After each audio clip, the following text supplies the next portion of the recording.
Maintenant, on va découvrir, donc on a vu Justify Content pour le main axis, de gauche à droite, l'axe X, et bien maintenant il faut qu'on voit l'axe Y. Donc pour l'instant, on le met en commentaire, CTRL-C.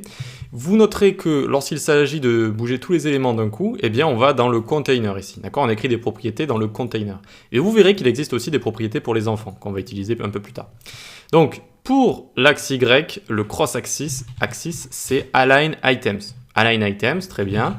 Et on lui met Center, par exemple. Et hop, on a centré sur Y. Et vous savez que centrer sur Y, c'est pas très facile en CSS, hein, c'est pas très facile. Il existe des petits hacks avec, par exemple, Line 8, comme je vous montre avec le texte, par exemple. Avant, on utilisait des tableaux avec des petites propriétés et tout, mais ça, c'est un petit peu bancal.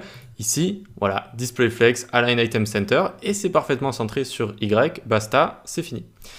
Ok, donc ensuite on va avoir stretch par exemple. Stretch, c'est ce qu'il y a de base. Qu'est-ce que ça veut dire stretch? Ça veut dire étirer.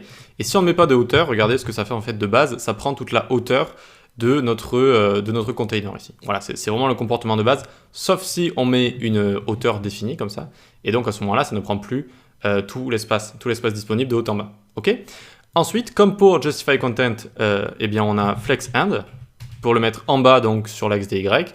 Flex Start, donc pour le mettre en haut sur l'axe des Y également, ok?